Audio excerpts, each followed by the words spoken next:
Rats. They're flushing the toilets now. Yep.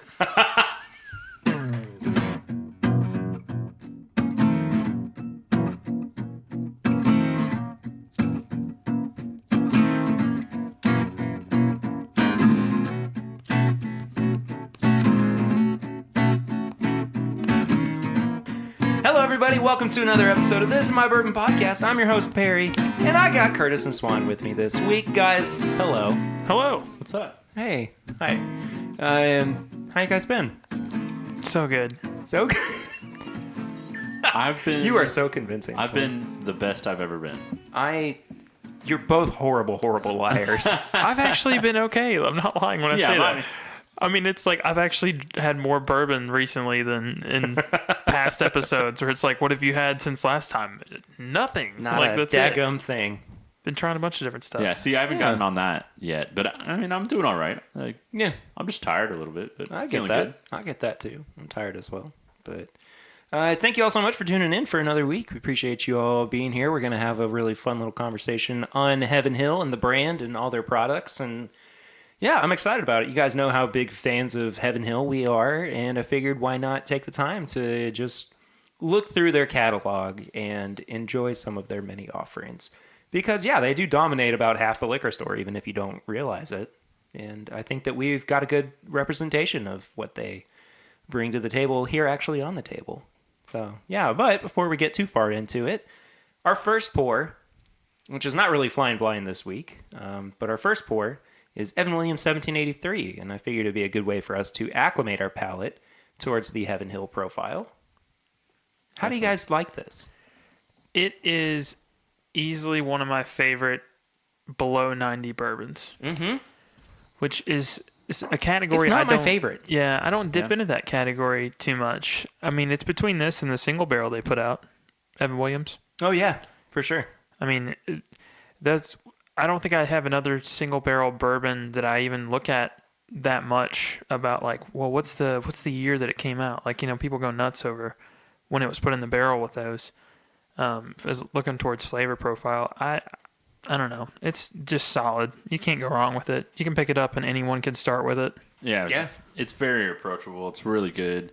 And, you know, like we were saying, we don't really pick that below 90 proof a lot. Mm-hmm. Rarely, if ever, I would say. Yeah, exactly. And this is something that I would pick up all the time. Yeah. And it's a everyday sipper. It's $18. It's really good. Yeah, exactly. It's so Can't hard beat to that. pass up one of these bottles for that price. And I don't think that it's not the most updated branding or anything. So there's kind of this inclination to maybe look over it a little bit when you're looking on the shelves. But yeah, it's good. The guys over at the podcast recently have maybe not totally rediscovered it, but they found that it's one of their new go-tos. And we're spreading the love about Evan Williams 1783. And of course, Sarah from It's Bourbon Night. She's been preaching the gospel about this for years while now. Yeah. But there's an interesting like almost kind of barbecue note at the end of it. Like the very, very tail end of the finish. It's a smoky kind of mesquite barbecue flavor that is a really, for me, kind of a deep note that I wouldn't have expected with a bourbon that's this low of a proof. Yeah, I usually just associate below 90 with watered down. Yeah. And this has got some richness to it that a lot of them don't. Like, I don't know if it's just the magic 86 number that a lot of them they gravitate towards. That maybe it's got a little bit more than just a regular 80 proofer, but I don't get any of this from Ancient Age or the Four Roses Yellow Label. No way. I mean, this has got a lot more to it. Yeah, I think that there's something kind of special about this bottle that maybe just kind of underrated. It might just be kind of untapped in the popular market. So go buy this bottle. It won't set you back much. What you guys been drinking recently? I'm curious. I have been drinking my standard Henry McKenna 10-year. Literally had a glass last night and was like, still like it. You and I kind of veered off the path of bourbon the other night at your Stock the Bar party. We sure did, yes. Yeah, we had margaritas. Yes, margaritas. And that's kind of been what I've been drinking lately, is margaritas.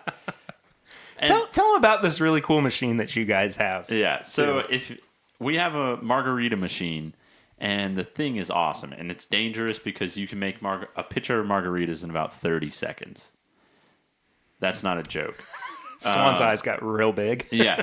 So it's really awesome. So if you ever need margaritas and you're just like in the mood for it, or if you're really into it, go buy that machine because they're really good. And it's got it all labeled to where you know like what to put in, how much to put in, and everything. They have like a no-brainer mixer is what it's called. So awesome. And great. You fill it up and it has little markings, and then you open it up, goes into the pitcher, you close it back up, start it up. All right. Bourbon Ritas. Yeah. Sometime. Yeah. Not next time. Sometime. I really haven't even thought about that. Yeah. Yeah. We'll do like a summer special episode before summer is over and everything. And we'll do, Steven was asking about this a couple weeks ago too. Some summer bourbon cocktails. So I don't need the kind of power that machine would give me. Well, that's like the lower grade, the lower model too. They have one machine that has 3 pitchers that you can make at the same time, and so if you want margaritas, daiquiris, and like pina coladas, you can have all 3 at the same time. It sounds like you could just take over the world at that point. Yeah. What is that machine? Why do you need all that? Who looks at that and thinks, yes, this is what I need? I don't know. it conquers the 3 major superpowers in the world of government. Yeah. You could take over Lexington with that thing. Yeah. And then it assembles into Voltron at some point. The Bourbon Rita thing's cool, though. We should try that. Yeah, I think that'd be something interesting, a little interesting experiment for us to do. Swan, what about you? I've been drinking the same thing, but a lot of it. David Nicholson Reserve. Yeah, you talked about that recently with me too. Yeah, that stuff is just so good, man. It's I think it's distilled and aged in Kentucky, but it's bottled out of St. Louis. It's the one with the black label. The 1843 that they offer, I believe, is wheated, but the black label is pretty good. If you like turkey, it's got a lot of turkey notes to it. Yeah, it does. So it's not necessarily a cheap alternative to turkey because I think it's more, and it's really around that 100 proof range. It's about $30, I think, 35, something like that. But if you have gotten to the point where you're like, I've had everything from turkey, I'm wanting to move on to something, but I'm not really looking to get way out of my comfort zone, it's a good one to try. As of the time of this episode actually releasing, we're now a week and a half removed from Lexington Burger Week, which I talked about on last week's episode with John Edwards from Dad's Drinking Bourbon, and all the burgers that I ate. I had 8 burgers. Wow. For Burger Week. All right, Bob. Yeah. And I don't want to bore everybody with the list again because I went over it last week with John. But one of the best places that I went to was OBC Kitchen, of course. They had a Gorgonzola truffle burger. That was unbelievable. It was Kobe beef. Absolutely perfect. Definitely my best burger of the week. But while I was there, I had their New Riff pick, which was really good. And I remember having it when it first came out. And I was like, this is fine. I'd rather have an off-the-shelf one. And then there's something about, I think it's opened up quite a bit since they first got those bottles in. How you know you have a problem? When at the bar you go to that you had their pick when they first opened it. All right, here we go. Came back. Oh, it opened up a lot then. Perry, it's been like 4 days. You've been here every day. I plead the fifth. So that's what I've been drinking. I just poured for everybody. I passed it around. Old Fitzgerald Prime Bourbon. This is the 86 proof version. Right. It's now 80 proof. This is a wheated bourbon. Okay. Of course. This is in a little plastic 375, which can't really get too many of anymore. Yeah, I'm trying to pick out notes from that 13er we had and see if there's any, reminiscent notes in it. There's definitely some of those, I would say some of the darker notes that were present in the 13 year, but it's interesting. There's not a whole lot of lightness on the nose. No, there's for me not. with this one. You know how we had that like fried plantains thing with it? Yeah. This is like just take the plantains out. This is just the fried like The fried sugar. caramel sugar Yep. Yeah. residue. I wish I could still get this. It's significantly better than the 80 proof Old Fitz Prime that's out right now. I'm also trying to compare it to this 1783 we just had because it's a wheater as opposed to one with rye in it.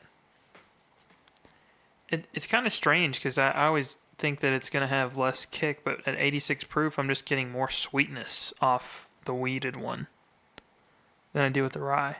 Yeah, I mean, that's what I was getting to. With that being said, I had some more of that spice, though. I'm trying to pick up what the spice is specifically. It's ginger. Yeah, you're right. It's like a gingerbread cookie. It's definitely, yep, for sure. As I kind of go in for a sip on it, I pick up a little bit more on the nose as well. And I'm kind of finding some peanuts in there, but also a little bit of cigar tobacco that is not overly present, but it's definitely there, I I'm would not say. getting the cigar tobacco as much, but I'm getting the peanuts. And that could just be a product of I don't really smoke cigars, so I'm not really sure what I'm looking for. Sure. That's fair. It is good, though. I really wish this was a normal shelf offering. And going back to the Old Fitz Bottled and Bond that they used to put out, it's great. It's very reminiscent of that. Yeah. If you told me this was 86 proof, I'd be like, you're kidding. Yeah, I would have thought it was definitely in the 90s. Yeah. Just got so much flavor to it for so little proof. Yeah. I would gladly sip on this all night and not get in trouble. That's the best part. Or maybe you would. You might eventually. Yeah, You never know. eventually. I'd have most of that pint before I was like struggling a little bit. That's okay. That's the beautiful thing about pints. It's got like an end point to it where you're like, all right, Yeah, it's a can't physical do this cutoff. anymore. Yeah. The decision has been made for me. Anyway, let's talk about Heaven Hill. Not It's that we haven't amazing. been already. I love Heaven Hill. Yeah. Why do we love Heaven Hill?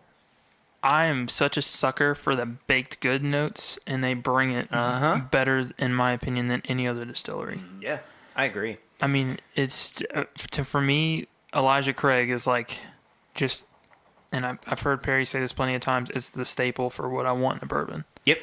So if I Absolutely. can get notes of that and alterations of that and just more baked goods notes across their entire line, I'm perfectly fine with that. Not to mention my favorite expression, bottled and bond. They do it better than anyone else. Yep. It's hard to compare. I mean, you've got E.H. Taylor that puts out majority of their line bottled and bond. Great. Still not like Heaven Hill's doing. I mean, I'd say almost half their lineup is literally bottled and bond bourbons, and probably some that you're like, I've never heard of, or you overlook, because let's face it, out of most of the distilleries that I look at, Heaven Hill's branding's not fantastic, but it doesn't need to be. You know, it's very, very good product. Heaven Hill's branding, I would say, is generally kind of all over the place. There is no consistency No, whatsoever. there really isn't. And I mean, I understand because they're kind of an umbrella company in terms of the different brands that they own and the different brands that they represent. Mm-hmm. And I'm not saying that a bottle of JTS Brown has to look just like a bottle of Elijah Craig, it has to look just like a bottle of Old Fitz. You know, there should be some kind of variance because, yes, they do own those different brands within the umbrella of the Heaven Hill company. That being said, though, yeah, there isn't a whole lot of like high-end consistency with it. I mean, you look at the branding of Turkey, it's all the basically you can tell that it's the same product across the board. It's all part of the same line. Yeah. I think the difference is that they have just different like such different brands. They have Elijah Craig, they have Evan Williams, they have, you know, all these different renditions and brands. They aren't different. Like, I think you want to have that difference in brand recognition because they all have that equity in it. I agree, but I guess my inclination or my You do kind of. Sorry, That's okay. You do kind of lose that. Like, oh, Heaven Hill makes that. Exactly. That's what I was getting at. Is Yes. that I mean, how long was it before you realized that Elijah Craig was a Heaven Hill brand? Oh, A long time, time, right? yeah. I mean, they even go so far as to separate, to a degree, the Evan Williams brand from Heaven Hill itself. I mean, there is the Evan Williams experience in Louisville, which is totally removed from the Heaven Hill Hill. distillery. yeah. And you look at the Kentucky Bourbon Trail, Heaven Hill and Evan Williams are two different stops. But they're owned by the same umbrella company that identifies with both parts of the brand. And it's just kind of like, it's a little weird. I get it. Yeah. I get the diversification of the portfolio. But, you know, I think it's interesting that there's not really as much of a cohesiveness in terms of, you know, knowing that each, unless you are a pretty knowledgeable bourbon drinker, there's not really a good indication as to whether or not, you know, this all is part of one company. Yeah. I think a lot of it probably goes back to like just financials and stuff like that. Sure. But on why they do that. Yeah, I mean, Like you said, Evan Williams has their whole experience. Well, that's just one brand of what Heaven Hill is. It's like Diageo with Bullet and all that. Yeah. kind of stuff, You know? Yeah, and I mean that's not to say that, you know, most of the major brands are owned by other companies. Yeah. You know, Wild Turkey's owned by Campari. Jim Beam's owned by Beam Suntory, so is Maker's Mark. I mean, there are bigger companies, but I think that Heaven Hill, where they're family owned, have been since 1935. Yeah. It's a different ball game, and something that I think they would rather try to find a through line for to associate themselves with their mini brands. Swan has been sitting on something that he wants to say though. I mean, just like even on their, I'm looking at a bottle of Elijah Craig. It says distilled and bottled by the Elijah Craig Distillery Company, not Heaven Hill. Yeah. Now, That is interesting. yeah, but to that point, you look at a bottle of Ancient Age, and it says bottled by the Ancient Age Distilling Company, which is Buffalo Trace now. Yeah, I don't know. It just seems like kind of a, why wouldn't you want to boast that you're Heaven Hill? I mean, I would if I was Heaven Hill. Even like just small on the, it's distilled in, it doesn't have to bring attention to it. Right. And I mean, like, it's not to say that they don't, maybe in a more specific mode, associate these many brands with their main one. But yeah, I am curious as to why, and this is probably a question for, maybe not Bernie Lovers, but some of the other folks over at Heaven Hill as well. Why is there not this through line for their brands? I guess maybe maybe they're all operated by like their own like set of management. I don't know. I kind of see what you're saying, but I guess my immediate rebuttal to that is Connor O'Driscoll is still the master distiller at Heaven Hill, and he oversees all the distilling at Heaven Hill. You know?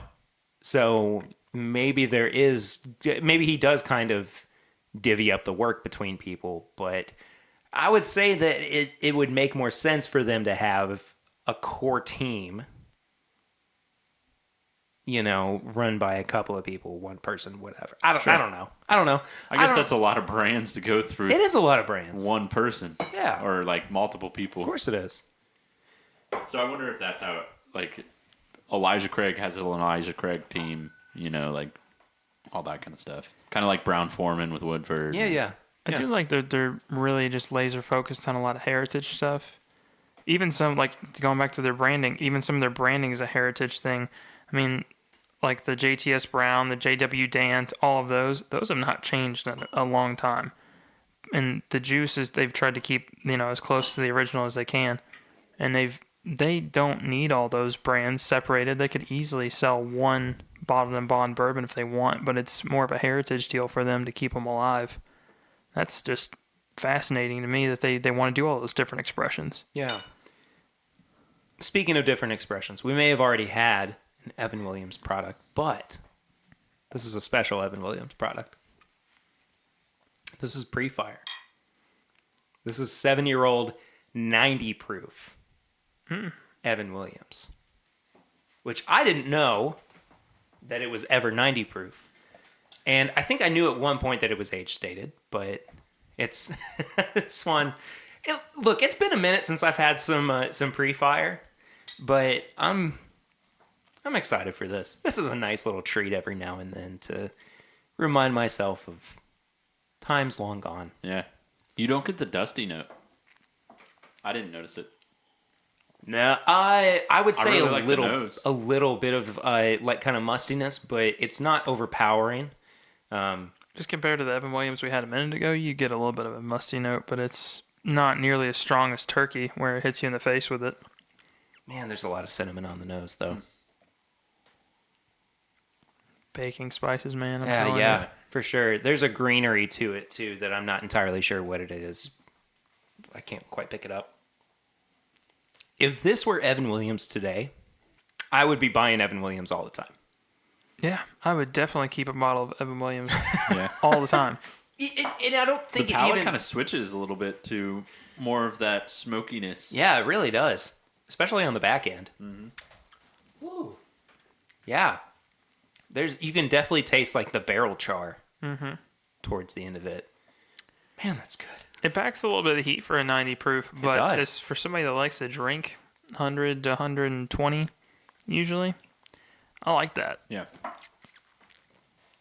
It's interesting, too, that, I mean, we haven't even gotten past 90 proof. We might not for a couple of pours either.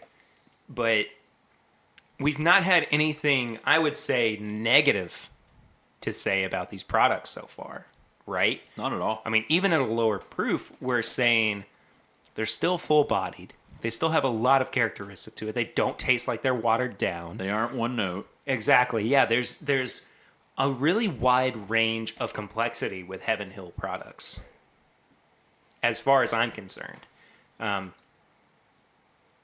Yes, there may be something to be said, and there was a conversation I saw recently about this too, about whether or not age statements have actually, affected the quality of the products that we're buying, or whether or not it was just kind of, a product of the growing bourbon market or whatever. But I think that Heaven Hill, if you look at what they're doing and how many different facets of their industry they are taking on, they are doing it so ridiculously well. They are. Yeah, I mean, even when their limited releases come out, they're generally easier to find than some of the, Buffalo Trace ones. Yeah, William Heaven Hill, they just had a 12-year-old come out at Cast Strength that, from what I understand, is fantastic. Wasn't it like over 140? I think so. Just something ridiculous. Yeah. I might have to get a bottle of that. You might have to, yeah. I might have to make a special trip to Bardstown. Yeah, but I mean, they're really big about keeping good product in their gift shop, which is phenomenal because I love Buffalo Trace, don't get me wrong, but the ability for me, somebody who actually lives in Frankfurt, to go pick up a bottle of Blanton's or E.H. Taylor it's hard. But every single time I go to the Heaven Hill gift shop, it's like, here's something you probably won't find on the shelf. Here's a Heaven Hill 125 proof Elijah Craig Grenade. And, here's a lot of our offering, here. I think it's important, too, to talk about the way that family has played into the Heaven Hill brand. Like I said, they've been family owned and operated since 1935. Founded by members of the Beam family. And up until a couple of years ago, they had master distillers and owners who were, really, really super involved in the brand and everything. But I think that by maintaining this awareness or this identity of what you're doing, not just in the wide scope of the brand, but, in your day-to-day activity, I think that's really important for distilleries now, and not something that we see all that often. But I think that Heaven Hill kind of has it. They have it right. I think so too. And I think, honestly, they're looking at the market and adapting to it better than a lot of other people are right now. Because I think at the beginning of this show, when I first started doing it, I would say we're missing extra age weeded bourbon. We never got any of it. I mean, the only one we had was the WLW. Yeah, And for sure. they made the move to pull off their, Old Fitz, Baldwin and Bond, and put up ultra aged, call back to the old decanter style bottles, Old Fitz. They filled the gap and quickly, and whatever we're complaining about not having age statements, they put an age statement on it. Mm-hmm. I mean, they're looking at the complaints and literally putting out stuff that accordingly. So I mean that for them to, even family owned or even company owned, if you were to go with that, to look at that and then adapt to it and put out product for that need, that's just awesome. Have you noticed similarities between all that we've had so far of like pick out, oh, this is all kind of Heaven Hill? Or have you noticed like a different profile on all? I think that everything's been pretty unique so far. While they may still have some kind of bits and pieces here that are similar, I think overall, yeah, they've been kind of their own thing. Yeah, we did just have Evan Williams 1783 versus an Evan Williams pre-fire product, but I mean, yeah, and we're only really 3 pours in. I think once we start getting into some of their more of their common stuff that's I would say maybe more widely available or more associated with their brand, I think that's going to be where we kind of start seeing similarities from product to product. Yeah. But I just wanted to keep that question in mind as we go through it, just because that'll be an interesting topic to see. Yeah. For sure. This really does have the similarities or differences within their brands. Why don't we then jump into a brand that we've already talked about? I would say Elijah Craig. Fortunately, this is a 12-year-old rear age stated. So I figured we'd jump into this a little bit, if you guys are okay with that. Yeah. Oh, no. Not that. That would be awful, Perry. Special shout out, by the way, to Joseph Brazo for finding me a replacement for this bottle, which means that I can enjoy this a little bit more often than I have been. Yeah, and it probably has a cork that's together. That's not in 2 pieces. Well, really, it's now 1 piece because I don't know where the topper is. Anyway. I think that we can't have a conversation, too, about Heaven Hill without talking about, and we touched on it just very briefly, but the fire of 1996. Yeah. That to me, in kind of broad strokes, though, for me seeing, and really now in 2018, 2019, seeing what happened with the fire and the way that other distilleries and people responded in the community, that to me was kind of a defining moment for what bourbon is and can be, and why competition is not always the best aspect when talking about bourbon. Because after the fire, companies like Jim Beam, Brown-Forman were supplying barrels to Heaven Hill to get their stock back up. It really wasn't until 1999 when they bought the Bernheim facility in Louisville that they kind of got their feet back planted again and were really able to fully 100%, get themselves back up. And yeah. So it just is special to me to see the way that people can and will respond in times like that when it comes to bourbon. Sorry. I agree. Yeah. I mean, okay. Sorry. Silence. I agree that, the community of bourbon, like, it's a very unselfish and community around that. Because, from the drinkers to the distillers to the companies, you can see that within everything. Like when you talk about bourbon, you talk about relationships and memories and friendships that you had. Yeah. And the fact that a competitor, after something that happened, that ideally they're sitting there going, we could make be the front runner. We could hold the market share of this, and to be like, no, any bourbon is good bourbon. We need to help the companies that, Heaven Hill after this. Right. That was really cool. I mean, you can look at the giant scale of companies, and then you can also look at just the individual scale, like just the people that drink it. I mean, it's nuts to me when we hang out with anybody that listens to this, and they're like, oh, I brought a box. I'm going to call you out, buddy. Dustin, every time he comes over, he brings a whole box of bourbon. I'm like, you brought the liquor store with you, buddy. We got a cabinet upstairs. And he's just like, have you had this? Have you tried this? And I'm like, this is insane. It's crazy. And it's never just, cheap stuff. I mean, people are so in love with this product, they're willing to share it regardless of the price or what it sets them back. And, I mean, there's just wonderful stuff that happens every day just because people are not selfish about sharing it. It's insane. So you can look at it, as Dustin, or you can look at it as the entirety of bourbon. And it's nuts. I mean, it's great. And most people we interact with in bourbon are like that. Dixon, huge. Oh, yeah, absolutely. Yeah, he's like, oh, you like turkey? Here's some, cheesy gold foil from forever ago. I don't even know when it was from, and he just pulls it out and pours it like it's nothing.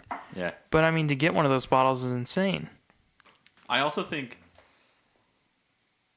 the bourbon community is still fairly small, so it still has that kind of interweaved fibers to keep it connected a little bit. I mean, yes, we're going through the bourbon boom, and the bourbon booms happened, all that. But if you go outside of like some of these states, a lot of people are like, sorry, I don't drink bourbon. I don't even know. Oh, you want some bourbon? Yeah, I got Jack Daniels. Yeah, exactly. Oh, one of our friends of the show, Christian, is over in Greece right now, and he sent a picture to our little group chat of a menu from a restaurant where he was, and it said special whiskeys, malts, and bourbon. Chivas, Dimple, Glenfiddich, Jack Daniels, and Johnny Walker Black Label. No bourbon. Yeah, there's none of that is in No there. bourbon on that menu. Even though they claim that there is bourbon on that menu. One day. They'll get it on there one day. It's okay. To all our listeners in Greece, help your fellow bourbon drinkers out. So, Elijah Craig 12 years were real good, right? It's so good, man. Yeah. It's so good. It's so different, but than the normal one that they've got on the shelf now. But I don't know. It's for me it is, but I think it's just the extra heat. And there's some more of that mapley note that you were hinting at. But the one on the shelf now, I guess that's really what it's missing is those two things. As far as like the age, if I was just complaining about the difference in age, I don't know if I could really tell the difference. I don't think I would either. The differences that I could tell was the maple syrup, caramelized brown sugar kind of vibe to it, that smell. Yeah, it's more of a sugary sweetness overall. Yeah. Mm. I like the one that's on the shelf right now too, though. That's the problem. Yeah, I mean, Elijah Craig is just one of those that I tend to reach for. Yeah, there's not many standard offering bourbons that come out in 175s that I'll actually buy the 175. Mm-hmm. I always go for the small one. Elijah Craig, I think I've got 2 175s at home right now. Because eventually I'll go through them. Oh, yeah. I mean, they're just so solid. It's hard not to. So I went through a period where I was thinking that I couldn't find any good Elijah Craig store picks because I hadn't really had a good one ever. And there was something that hit recently.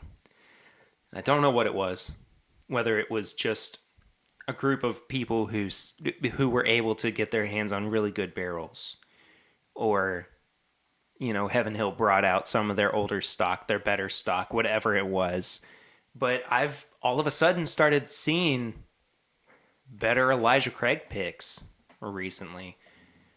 There's one on the table. It's 13 years. Which is nuts. That's pretty insane. It's from Total Wine here in Lexington. I'm excited for this one. I think I cracked it open the day that I got it and was like, oh, well, here we go.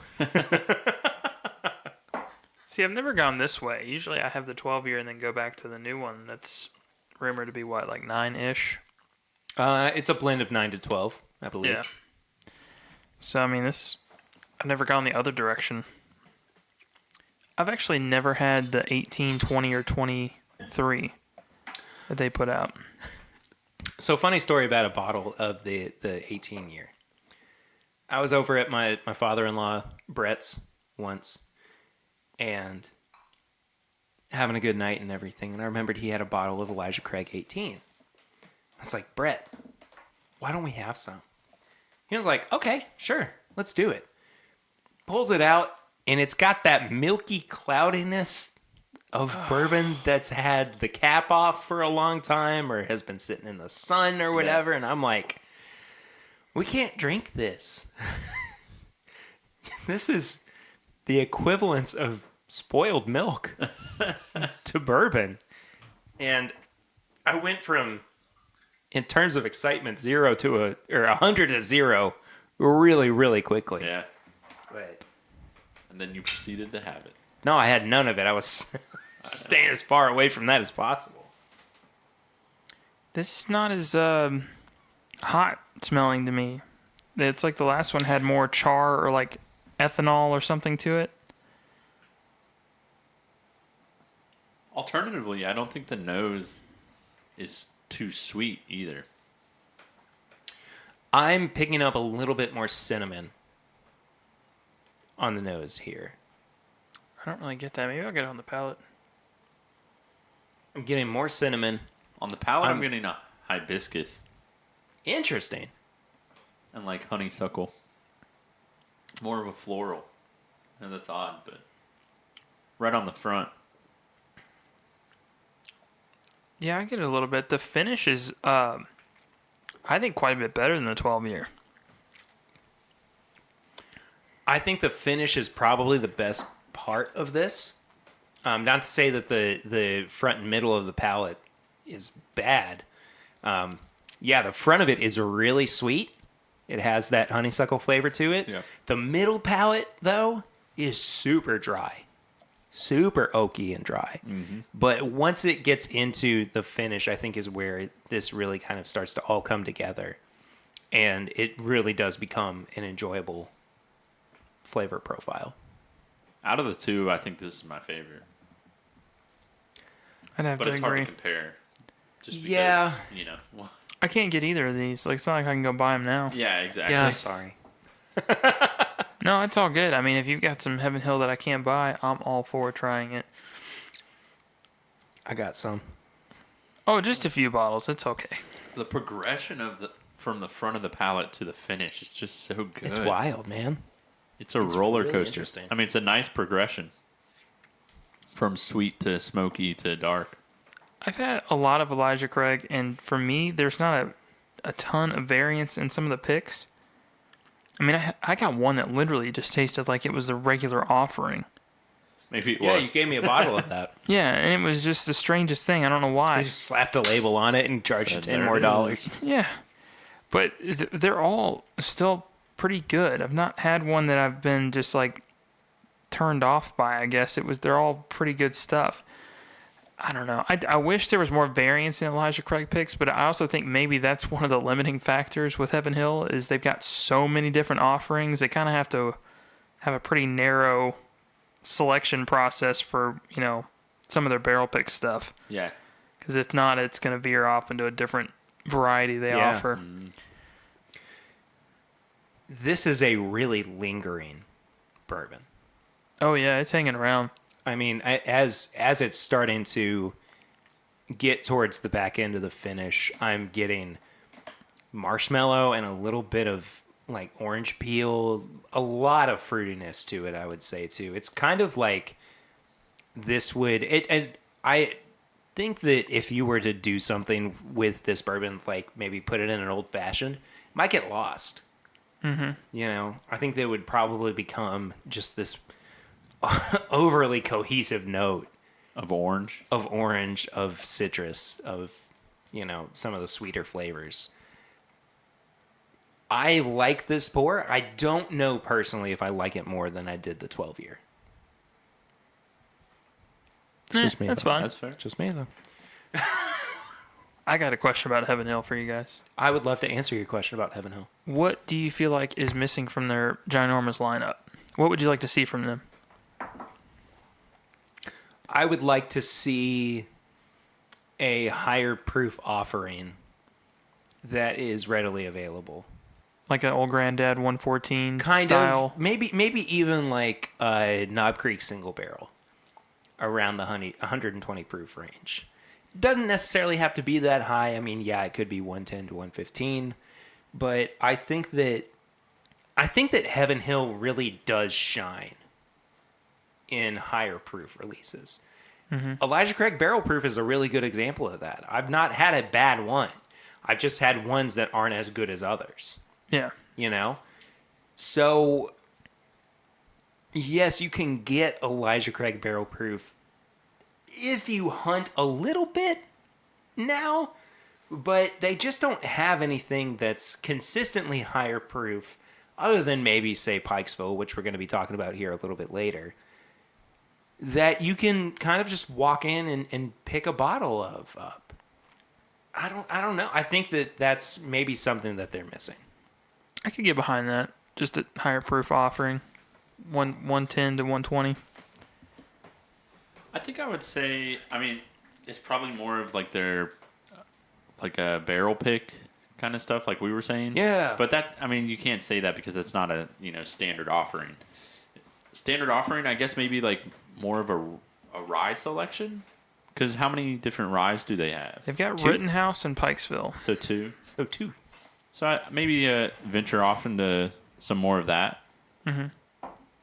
And I feel like, Pikesville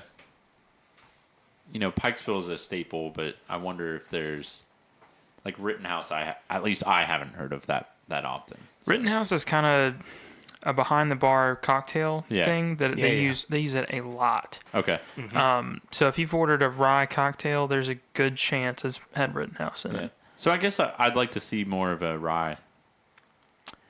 If I could just dream for me, 15-year Elijah Craig Barrel Proof picks.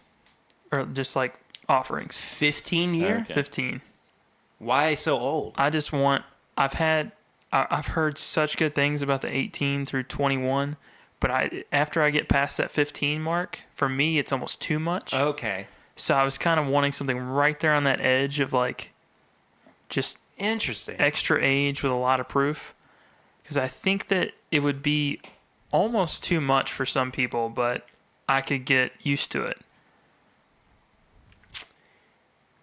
What if they made Elijah Craig Barrel Select into a barrel pick program? Kind of like Knob Creek does with their 120. Yeah. Mm-hmm. Yeah, so this would be 125. I think you keep it at the same proof that Elijah Craig Barrel Select in the gift shop is, but it's a barrel program. That'd be amazing. I'd be all over Yeah. it. I wouldn't even mind if they bottled it in the little grenades for shops. You know? That would be pretty cool too, honestly. Yeah, like, I could wouldn't you- be upset about that. If they did picks in those and just sent them out. That'd be very cool. Or like a very curated selection of things, kind of like like a Woodford, what the Masters collection, or is that what they call it? Yeah. So they actually kind of have something like that. It's the Parker's Heritage Collection. Okay. That comes out every year, and it's Shows what I know. Well, no, I mean it's fine. We get to have these conversations together. The Parker's Heritage Collection was created in honor of Parker Beam, who passed away from Lou Gehrig's a few years ago, and every bottle, a percentage of it goes to, research into ALS. There's always something different about it. There was at one point like a 12-year bottled and bond. There was a 24-year. Yeah, A weeded malt. Yeah, exactly. Last year's was the Curacao finished barrels. Mm-hmm. There's just this kind of limited edition range that they provide for people. The William Heavenhill too, which you can actually only really get at the distiller, right? I've heard there's some distribution on it, but I've never seen it, so I don't know think how true I that ever is. have either. Yeah, I've never seen it outside the gift shop. Yeah, I haven't really either. But yeah, they have kind of that higher end thing, but it's kind of few and far between if you... It does not sit on the shelf like Woodford does. Oh, no, it does not. No, it does not.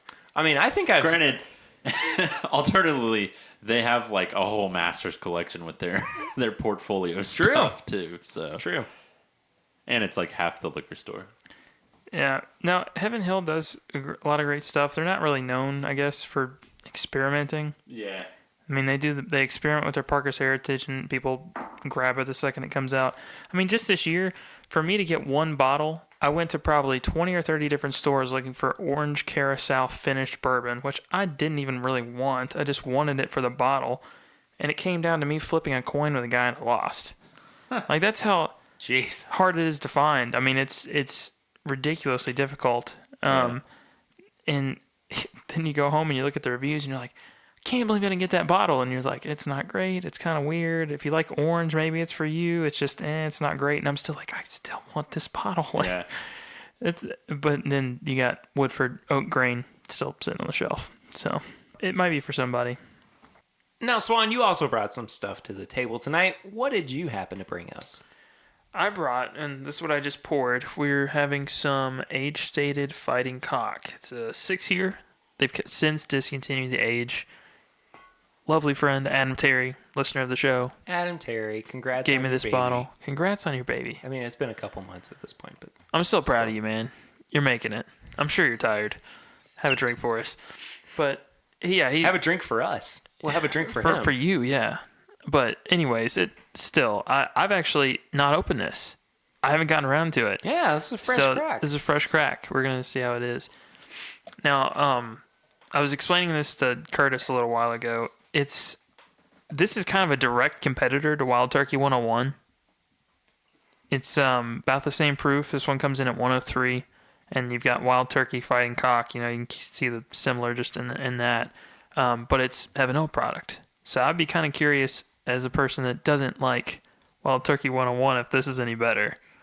The nose on it's definitely not as fragrant as Wild Turkey 101. Yeah, I think that it has a lot more sweetness to it, though, on the nose than Turkey 101 does. For sure, yeah. I mean, and on the palate, for that matter. We always give it that, like, almond butter quality to Wild Turkey 101. Not have this is totally different direction. This is butterscotch and caramel. Very much so, though, butterscotch. Yeah, this is baked goods. Oh, yeah. And I think that's probably why I like it a little bit more. It's okay. No. Swan, I will not allow this in this podcast studio. Curtis, you are accepted and you are loved. You might be wrong, but you are accepted. No, man, I think that this is still a very good bourbon. I just prefer 101 over it. But I can understand why you would prefer this over 101. Yeah, I like the baked goods note a little better, and it's not as rough around the edges to me. I feel like it's just a little smoother, like on the palate. I will say that there is still that note or weird thing that I get that I'm like, it's a little bitter. I wonder if it has something to do with the proof range. Maybe. I don't know, but he doesn't do that with bottled and bonds. I love bottled and bonds. That's true, but maybe I don't know. Maybe there is just 100 to 105 is not your range. But 100 is. 101 to 105 is not your range. I don't know. I wonder if it has to be the mash bill, I would assume. I guess maybe it's just high rye bourbons in general, but I mean, this one's I don't really think it's But it's that. not that high rye. You know? No, because this is just a standard mash bill. I mean, if you took this down to 94, it could potentially be Elijah Craig, if it fit the profile. I don't know. It's I definitely definitely different. enjoy this one a lot better than the 101. I think Figured. 101 fits my category of like 100 to 110 better for me personally. If I'm just looking at bourbons that I can drink for cheap, this one's dirt cheap. Getting one of these on the shelf is not a big deal. Now this is the age stated, the regular on the shelf. It's pretty close. They didn't really lose a whole lot with the age statement on this one. There's some that I feel like they lose quite a bit, but this one's not too bad. If you're not a turkey fan and you want something a little stronger, this might be one to pick up because we've mentioned a couple times on this one that, sometimes the branding on this is a little difficult and maybe not super strong, so it is easy to look over, but it's definitely worth picking up, especially with the dumb name, but Yeah. it's good stuff. It's an ugly bottle. It's not great. It's not very pretty. It's not the prettiest bottle you can find, but I don't know. I think there's something of an appeal to it because of that. Just maybe just in sheer curiosity. Yeah. Like, I mean, for crying out loud, we had Redneck Riviera. Yeah. Just because we saw it. Just because we saw it. I was like, hey, we should maybe try this. But like, I would pick this up just because I was I would have been wondering if it's good or not. And I think it's good. I think that this is something good. that people should explore. Yeah, I think 101 and Fighting Cock are good bourbons. They just are not my profile. Yep. I mean, Fine. yeah. No, it's okay. I don't Sorry. care. No, I don't care, dude. No, I know. I'm just saying, like, Here's the thing. If you went, what it is. I don't like Turkey 101 and everybody else who does is stupid. Then I would be upset over it, Yeah. But like, whatever, man. You like what you like. That's what's important. It's just odd that there's like two. There are two that I'm just like, gives this bitter So you kind of note that I do not want. So what I'm hearing is that you don't like bourbons associated with birds.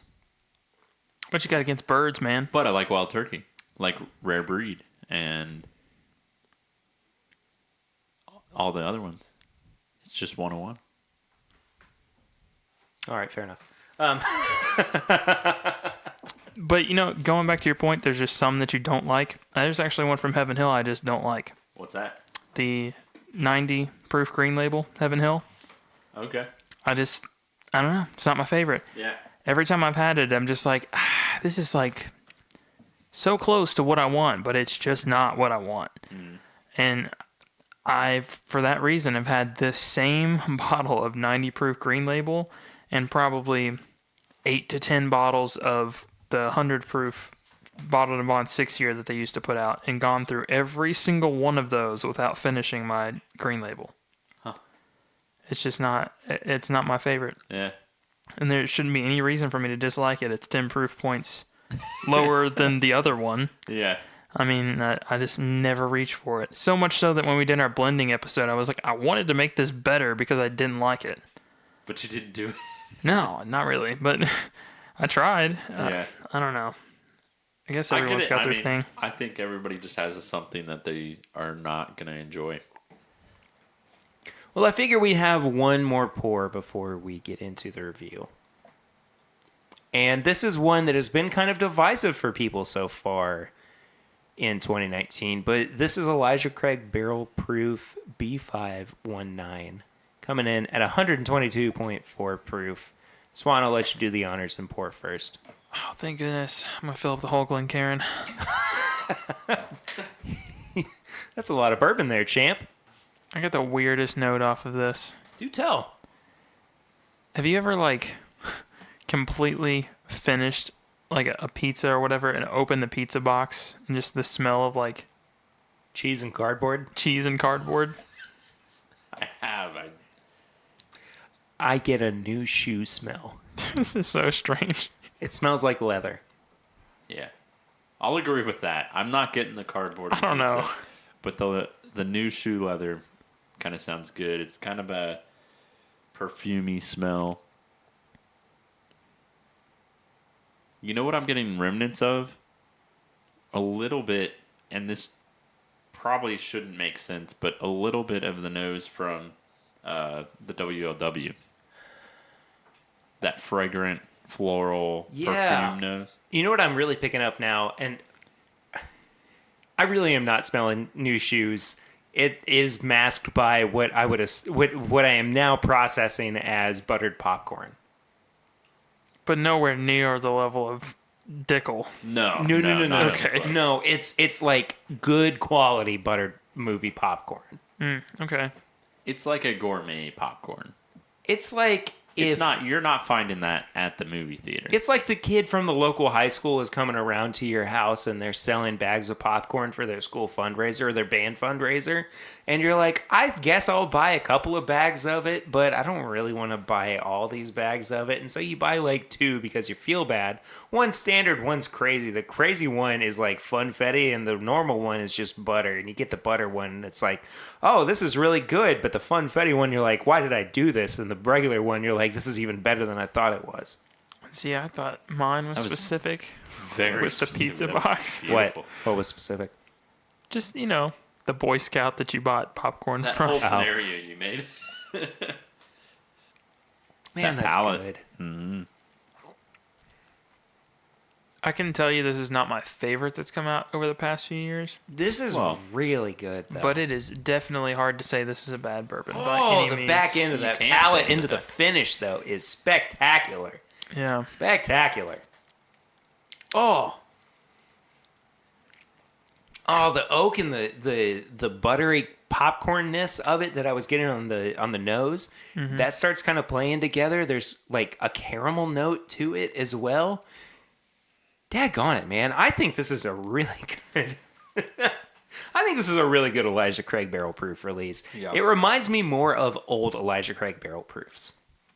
Not that it's exactly like them, but I think that it has similar notes to it. There has been just kind of this common note in Elijah Craig barrel proofs recently with more oak and a stronger caramel note. But this, though, just seems to have a more well-rounded profile, I would say. See, I lean towards the more butterscotch, caramel heavy, notes from the past couple of releases. Okay. So this one's, I think that's why maybe it's not my favorite that they've put out in a little while. But I tend to go towards the sweeter bourbons, the ones that have those that stray away from the savory notes. While I do like them and they've got their place, but it's just not something I pick up as much, especially when it's got Elijah Craig on the bottle. Yeah. So I could think definitely see why some people would say maybe this isn't the strongest release. Maybe I didn't like it. I'm kind of questioning whether I should get the next one or not, but it's still so good. Yeah, and I totally understand what you're saying. But I think I would classify as this finish is one of the best I've had in a long time. The finish on this is just ever. yeah, it's I mean, really, the flavors just kind of keep compounding on themselves. and from the palate, from the nose, it just intermingles very well. It also, after I had the first sip, and I was like, okay, it's got a nice little heat to it, but then you have another sip, and it builds upon it. Not to the point of it's too much heat, but it's just a warming, kind of consistent feeling. Yeah. It's one of the best finishes I've had in a long time. I think the finish is definitely the strong suit. I think the only thing that if I had to pick a weak point for this, it'd be the nose. I just want more. I mean, it's still so good. Saying a weak point for this thing is kind of a joke. Yeah, I mean it's a great bourbon. It's just whether or not you identify with that profile, I think. And I think that's why a lot of people are kind of confused about it because, like you said, it's not that super, baked goodsy, caramel heavy nose. It's still there. It's just not hitting you in the face with it.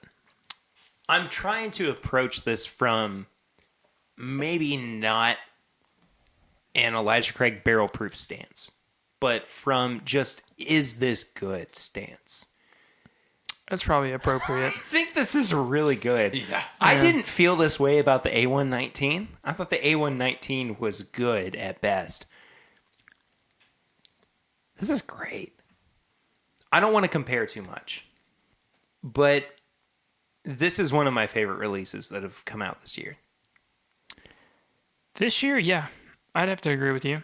Yeah. If I'm just taking the name off the bottle, probably one of my favorites that have come out this year.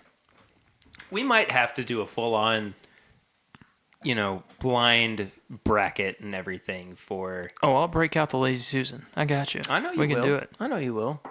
But just for our 2019 Bourbon of the Year, Whiskey of the Year, whatever it is. Because I feel like we maybe are not biased, but we know kind of brand-wise what we like and everything. But I think that there's an opportunity for us to step back and try to find new ways to understand what we really did like from this year. And, I mean, yeah, it's only July. We have plenty of time to... Plus, we haven't done a, blind... Oh, gosh, it's been Blind forever flight since we've done a blind... forever. Yeah. in a long time. I would like to do a double blind episode where none of us know what we're actually drinking. And maybe it's Lucy that pours stuff for us. But I think that would be a lot of fun. Yeah, So that'd be really cool. I want to do a Kentucky roulette episode. Put 6 pours over there, spin it. One's awful, the other 5 are great. final verdict on Heaven Hill. I would say that they are one of the most diverse and accessible distilleries out there. I always encourage people to go and visit them if they can. And honestly, look a little bit more into what their brand profile is, because there are things out there that you may not have even known they actually produce. And again, across the board, I don't think that there's anything bad from Heaven Hill. Just take the time to venture into what they make, what they have on the shelf. And if you visit Kentucky, pick up a bottle of J.W. Dant, T.W. Samuels, and J.T.S. Brown. Oh, Yeah. man, I left out T.W. Samuels on this episode. Oh, it's okay. We've had plenty of good stuff. But Yeah, fair enough. it just, if you visit Kentucky, pick those up. They're going to be on the bottom shelf. You're going to ask the liquor store owner, hey, do you have this? And he's going to look at you like, why would I carry that? And it's probably still going to be on the shelf because he forgot about it. But it's good stuff. And they're all dirt cheap. They're all Kentucky only. Curtis, final thoughts? Yes. Okay, there you go. Curtis's final thoughts.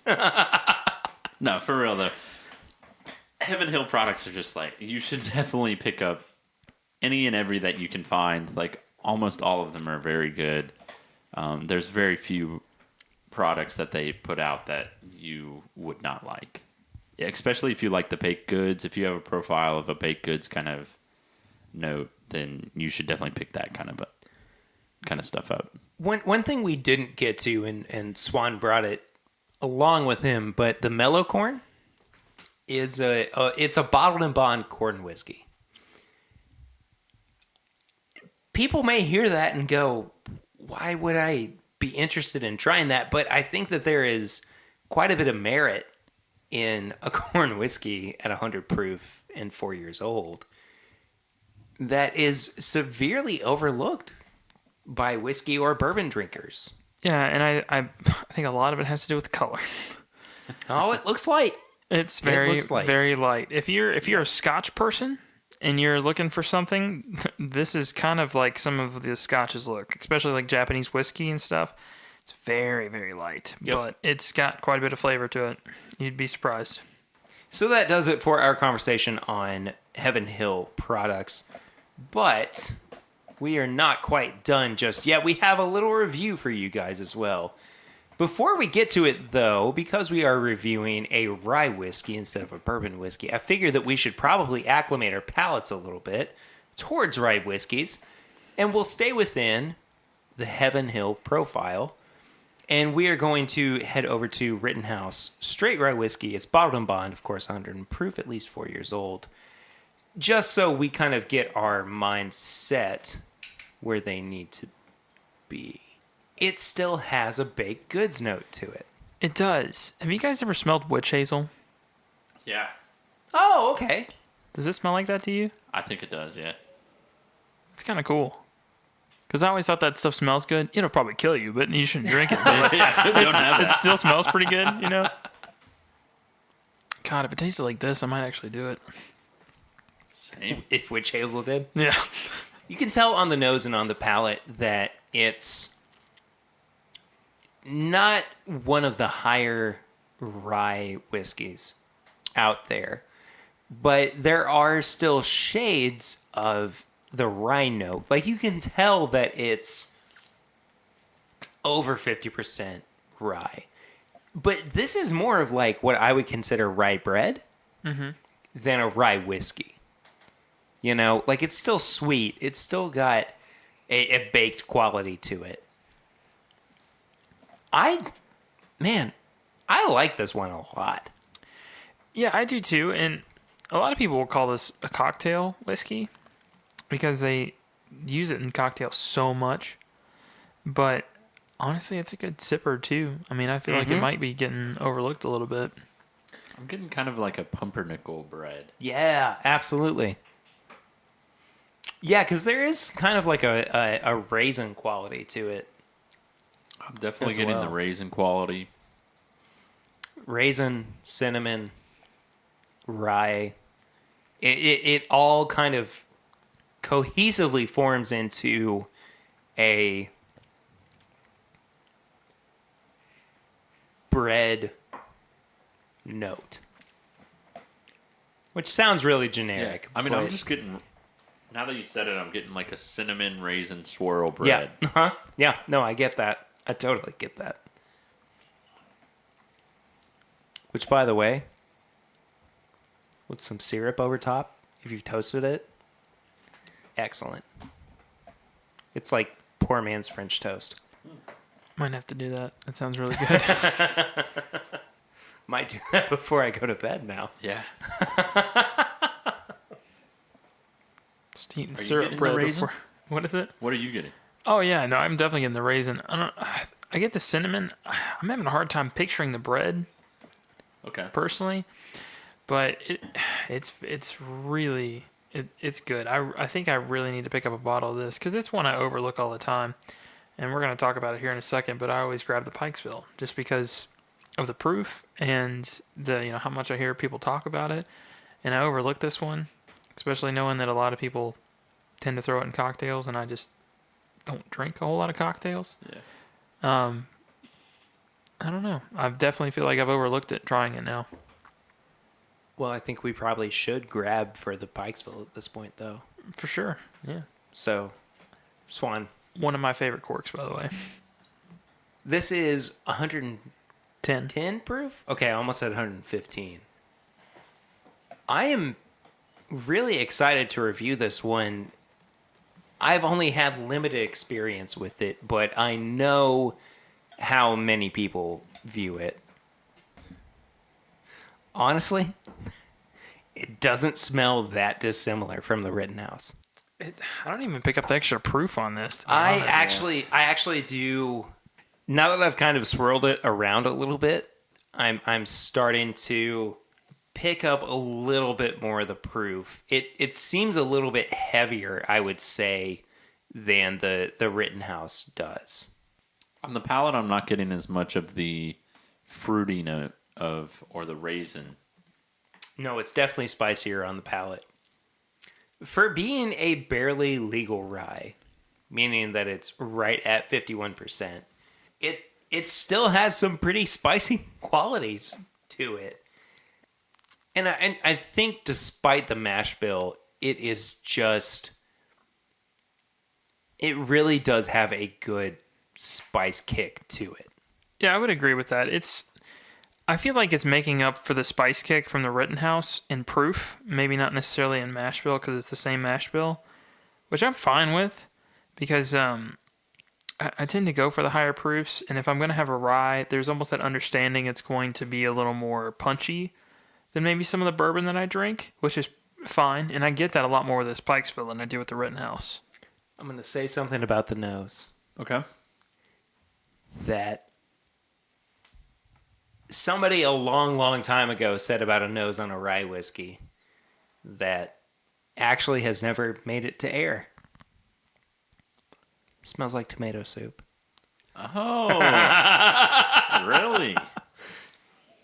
Yeah, I get the kind of the earthiness of a tomato, like a tomato like straight up out of the ground that's got some of the herbs and everything in it.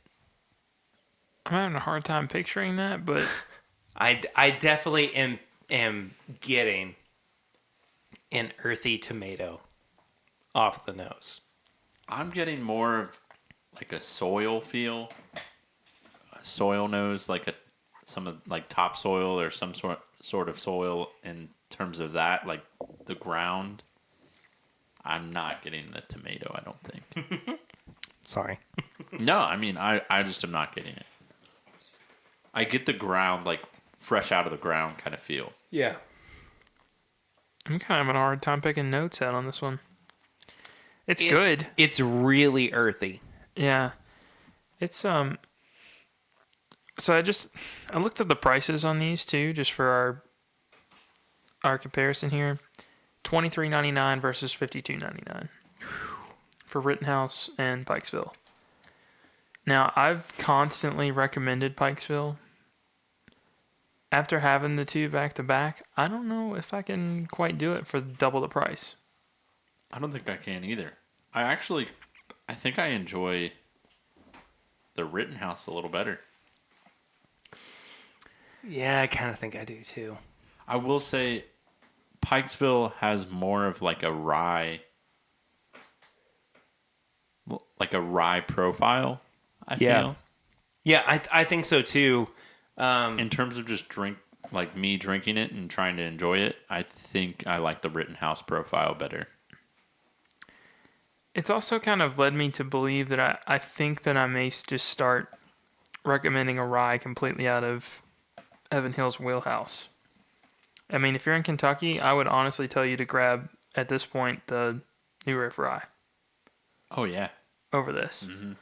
And that's just because if you're looking for an actual strong, more than 51% rye that's drinkable, has a lot of versatility, Old Forester and New Riff have knocked this out of the park now. I mean, it's 2 years ago, anytime somebody would have said grab a rye, I would have told them Pikesville. No question. It's worth the money. They're going to ask, is it worth the $50? Yes. Pick it up. Huh. But now, I mean, Old Forester, if you're looking for cheap, that'd be the go-to. If you're looking to pay a little extra, New Riff. At least for me. I'd agree with that. And, I mean, when you ask the question of, what would you want to see Heaven Hill kind of do?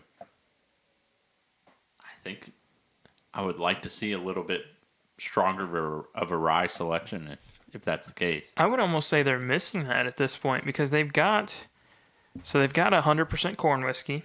They've got the Bernheim 7-year, which is 100% wheat whiskey. Yep. And they're missing 100% rye and 100% malt. But the malts never do well. Yeah. I've yet to see anybody do 100% malt and do well. That's a bourbon distiller that has really latched onto that. Mm-hmm. I mean, obviously malt whiskey and stuff does great, but we're not Scotland. So there's some people that really struggle with that. Like who would just put out one locally? We've got Alltech. Yeah, Town Branch. Town Branch just put one out. I've not heard anything on it. Nothing. I mean, nobody's bought one and told me whether it's good or not. No. I don't know. I think I'd like the 100% rye now more than I used to. And if I was just starting and I was comfortable with the higher proof stuff, this is a no-brainer. Yeah. But it's still maybe not one that I'd recommend to somebody trying to make that leap from bourbon. So we have a review system on the podcast of nose, palate, finish, and price. Each category is out of 5, and then we total everything up for a score out of 20, and we let you know whether or not you should be interested in buying this. Who wants to go first on their scores? Do we want to do all of them or just Well, let's go category by category. Okay. Yeah. I'll start off. So for the nose, I'm going to go with a 3. I think it was a solid nose. Yeah. You know, had some of that spice, had some of the kind of the baked good note that we've been talking about through all of Heaven Hill products. It's very faint, not as much on the Pikesville. I mean, due to the rye, it being a rye whiskey. But with that being said, I think it's pretty even. I think it's pretty solid. I think it's good. You know. Yeah. Yeah, I'd give it a 3 as well. Yeah, there's nothing out of the norm. Nothing that's really putting me off on it. I think it's a good nose. I actually gave it a 2.5. I just think it's a little faint, and I want more from it jumping 10 proof points from the Rittenhouse. Because, I mean, it's got a lot of similar notes to it, and granted, you know, they're not going to have a ton of variety in rye between it, but, you know, that being said, there's plenty of distilleries that are doing huge varieties in rye. Yeah. Like Peerless. I mean, there's picks from them that are wildly different, just, you know, 2 years, 3 years, less age, and, you know, they're full rise. So, I don't know. I just want a little more from it. So I'm going to stick with 2.5. Yeah, and I'm going to stick with a 3 as well, though. It seems like it just has more of a punch to it than the Rittenhouse does. Maybe not in a rye spice way, but I think that it actually has just more of a genuine quality to it. Like more of a fullness to it. Yeah, that's kind of what I'm finding there. Is it the most full-bodied nose I've ever had on a rye whiskey? No, I don't think so. But I do find it really inviting. Palate-wise, though. Palate for me, I'm going to give it a 3 too.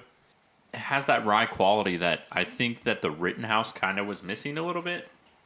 I think it has more of the punch that we were talking about that we want from that rye whiskey. I think it's a solid one. There's nothing, you know, crazy great about it. I just think it's a solid palate. I gave it a 3.5 on mine. I gave it a 3. I don't know. I mean, the stuff that I was missing from the nose showed up on the palate for me. And Yeah. I just felt like it gave you more rye spice than the Rittenhouse. And I think a lot of these scores are coming from me comparing it to the Rittenhouse. So if you like Rittenhouse and you're trying to move up to Pikesville, maybe mine's going to be a little more aligned to that. But I personally felt it was much better, and this is where it showed out, was this in the finish, comparatively to the Rittenhouse. If I was looking at it against other ryes, I think the palate on this is actually one of the better ones. I have a hard time saying if I was specifically looking at the palate to pick this over New Riff, personally. But nose-wise and finish-wise, I think maybe New Riff might take it. But if I'm just looking at Rittenhouse, I do think this is worth the whole extra point for me. Yeah, and I mean, New Riff is, what, $5 less than Pikesville is? Yeah. So I think that, yeah, I would probably, and I'm jumping past my finish score, which was a 2.5. But I think that I would probably buy New Riff Rye before I bought this. Mm-hmm. It's just more up my alley. So price-wise, though, I think I'm going to sit at a 3 for this one. I'm really torn on this because I know that this is a lot of what people will kind of lean towards when they think of rye whiskey. But I get it, but I'm not keen on it. Mm-hmm. you know? And I think that, again, New Riff Rye is a much better product for a little bit less money. Yeah, it may not be as widely available as Pikesville is, but if you can get the New Riff Rye, I would go for that.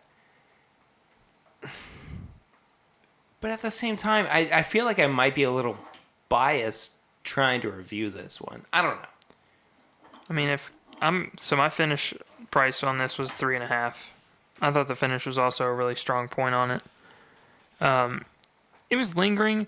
I got more of the bourbon quality, of not maybe the rye quality on the finish. So it's kind of familiarity brought me back to home a little bit. I think it was worth 3.5. The price I actually also gave a 3.5. And my only reasoning on it is I can't really think of a whole lot of rye whiskeys that are 110 proof, really over 100. I mean, there's not a ton of people offering that, and if they are, the price goes through the roof.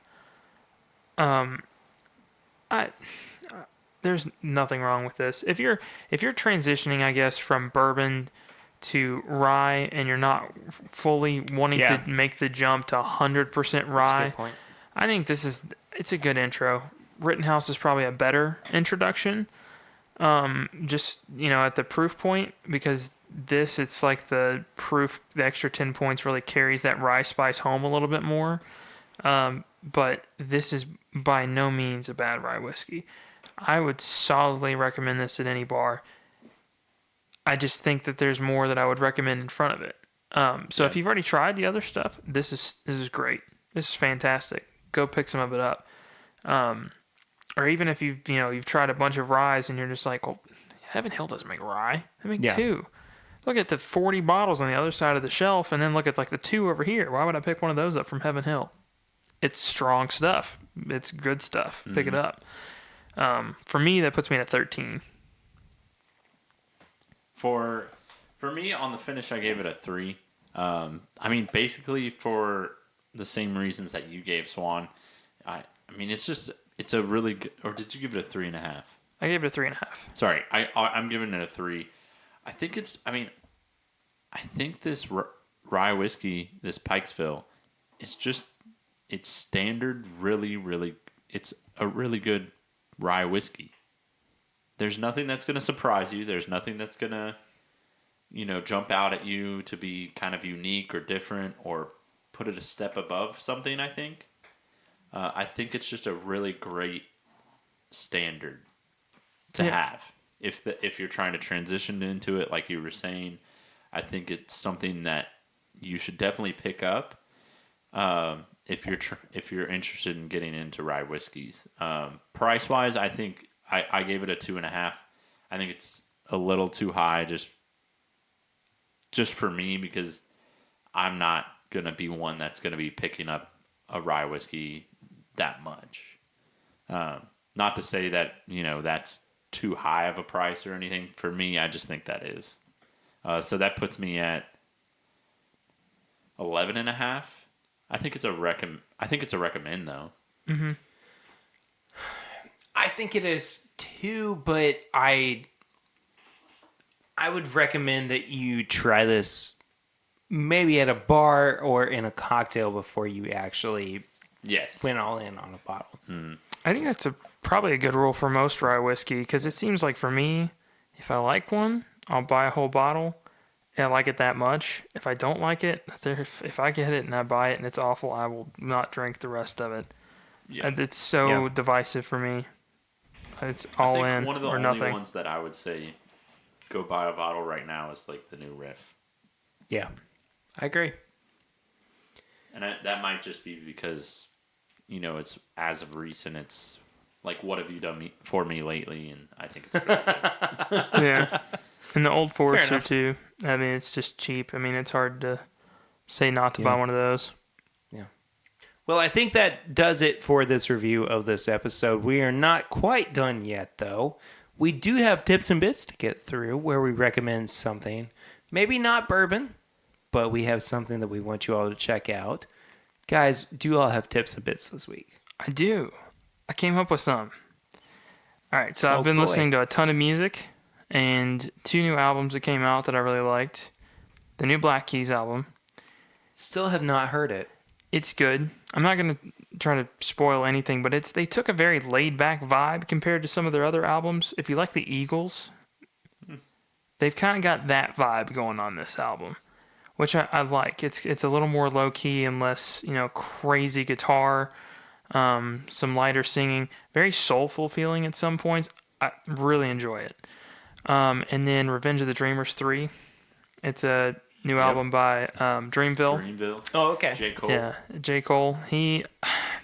There's some artists on that album that I swear I like them better in the collaborations that they do than their original music they put out, which is sad because you think you found somebody you love and you start looking into their music and you're just like, this is not great. Yeah.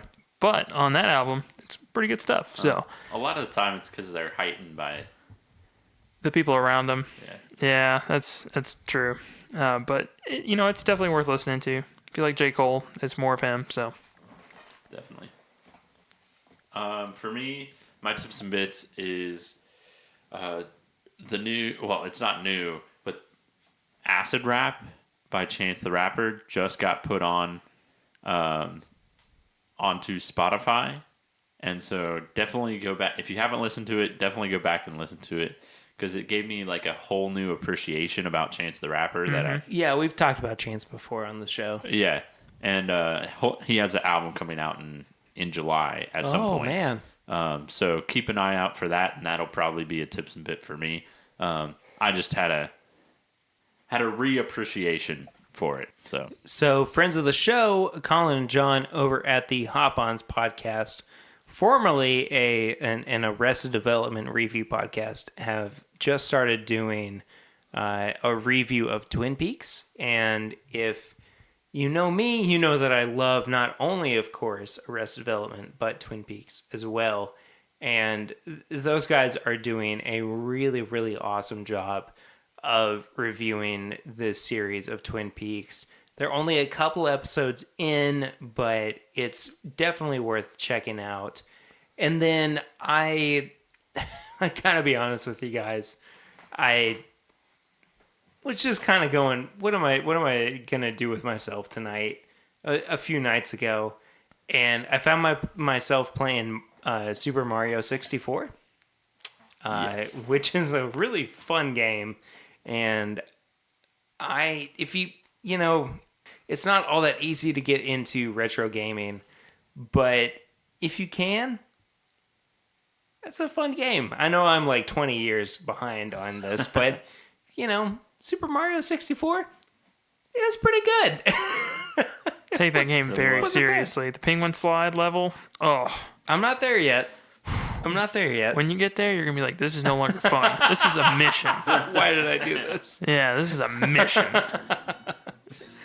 Thank you all so much for listening. This has been a really fun episode. Where can people find you all on social media, Curt and Swan, if they would like to?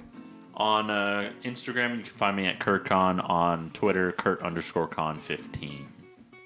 I'm on Instagram and Facebook at My Bourbon Finder. If you would like to follow me, I am at PRitter1492 on all social media channels. If you'd like to follow this show, it is at My Bourbon Pod on Instagram, Facebook, and Twitter. Please give us a 5-star rate and review on iTunes. That really does help us find new listeners and gets people just really enjoying the show, which is all that we're about here. Bourbonshop.threadless.com is where you can find all of our apparel and merch, if you are so inclined to do so. And then if you would like to become a supporter of the show, you can head to patreon.com/mybourbonpodcast for as little as $1 a month. You can help this show continue on and on and on.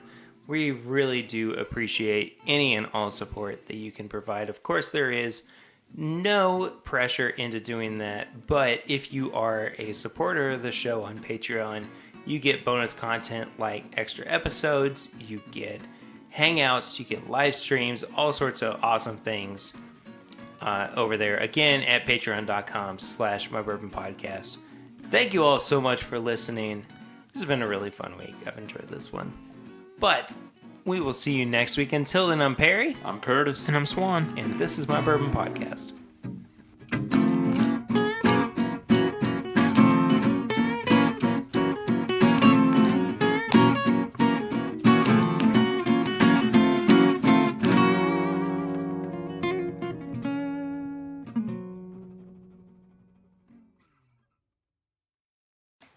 I blacked out what happened. Sorry, what I say?